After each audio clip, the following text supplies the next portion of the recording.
एक प्राचीन नगरी जो बसी है नदी और सागर के संगम पर। यहाँ समुद्र में छिपे हैं रहस्य सदियों पुराने।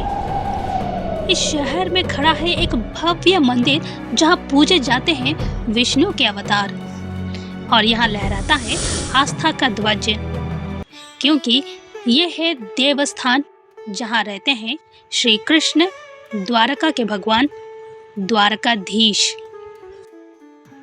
उत्तर प्रदेश, विशेषकर मथुरा और वृंदावन में भगवान श्री कृष्ण के कई प्रसिद्ध और महत्वपूर्ण मंदिर हैं। ये मंदिर कृष्ण भक्तों के लिए सबसे पवित्र तीर्थ स्थलों में से एक माने जाते हैं। मथुरा के प्रमुख मंदिर में से श्री कृष्ण जन्मभूमि मंदिर। यह मंदिर मथुरा में उस स्थान पर बना है जहां माना जाता है कि भगवान कृष्ण का जन्म हुआ था। यह मंदिर हिंदू धर्म के सबसे महत्वपूर्ण स्थलों में से एक है। इस परिसर में कई छोटे छोटे बड़े मंदिर, जिसमें गर्भगृह भी शामिल है, जहां कृष्ण के जन्म स्थान को दर्शाया गया है। यह मंदिर साल भर भक्तों से भरा रहता है। खासकर जन्माष्टमी के अवसर पर यहाँ की रौनक देखने लायक होती है। द्वारकाधीश मंदिर। मथुरा का यह ऐतिहासिक मंदिर यमुना नदी के किनारे स्थित है। यह मंदिर अपनी सुंदर वास्तुकला, दीवारों पर की गई नक्काशियां और भव्य मूर्तियों के लिए प्रसिद्ध है। यहाँ भगवान कृष्ण को द्वारका के राजा के रूप में पूजा जाता है।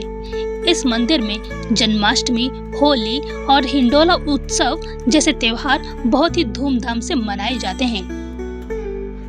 भारत एक ऐसा देश जिसके मिट्टी के इतिहास की खुशबू और आध्यात्मिकता की मिठास घुली है, और जब बात हो भगवान श्री कृष्ण की जन्मभूमि की तो दिल खुद ब खुद खिंचकर मथुरा पहुंच जाता है। उत्तर प्रदेश में यमुना के किनारे बसा यह प्राचीन शहर ब्रजभूमि के नाम से भी जाना जाता है।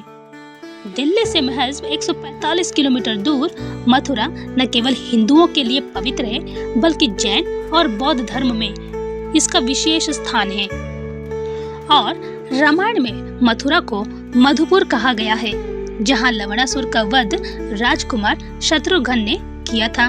समय के साथ मधुपुर मध्य प्रदेश और फिर मथुरा बन गया, लेकिन मथुरा की असली पहचान जुड़ी है भगवान श्री कृष्ण से। वही नगरी जहां जन्म लेकर उन्होंने कंस का अंत किया और ब्रज की गलियों में बांसुरी बजाकर प्रेम, भक्ति और आनंद का संदेश दिया। वीडियो अगर अच्छी लगी हो तो लाइक, शेयर, सब्सक्राइब करना ना भूलें। यहाँ तक कि मौर्य, कुषाण, गुप्त और मुगल सभी काल में मथुरा एक सांस्कृतिक केंद्र रहा। कुषाण काल में यहाँ मथुरा स्कूल ऑफ आर्ट का जन्म हुआ, जहाँ पहली बार भगवान बुद्ध और हिंदू देवताओं की मूर्तियां बनी। लेकिन मथुरा का इतिहास सिर्फ सुनहरे पन्नों का नहीं है, आक्रमणों और विनाश की कहानियों का भी है। मोहम्मद गजनवी से लेकर औरंगजेब तक मंदिर तोड़े गए, मूर्तियां लूटी गई, मगर भक्ति की ज्योत कभी बुझी नहीं। भक्ति आंदोलन के दौर में संतों और भक्तों ने इसे फिर से जीवित किया। मंदिर, घाट और श्री कृष्ण की कथाओं ने मथुरा को फिर से एक आध्यात्मिक केंद्र बना दिया। आज का मथुरा सप्तपुरी में से एक है, वे 7 पवित्र नगर जहां मोक्ष की प्राप्ति होती है। यहाँ के प्रमुख दर्शनीय स्थल हैं कृष्ण जन्मभूमि मंदिर, द्वारकाधीश मंदिर, विश्राम घाट और पास का वृंदावन, जहाँ प्रेम मंदिर, इस्कॉन और बांके बिहारी मंदिर जैसे अद्भुत स्थल हैं। और हाँ, मथुरा के पेड़े, लस्सी और पीतल की कलाकृतियाँ, इनका स्वाद और सौंदर्य आपको बार बार यहाँ खींच लाएगा। इतिहास, आध्यात्म और संस्कृति का संगम यही है मथुरा, वो भूमि जहाँ हर कण में कृष्ण बसते हैं और हर सांस में बांसुरी की मधुर तान गूंजती है। तो आइए एक बार इस नगरी के आंगन में कदम रखिए और खुद अनुभव कीजिए उस प्रेम और भक्ति का जो सदियों से यहाँ बह रही है। हरे कृष्णा।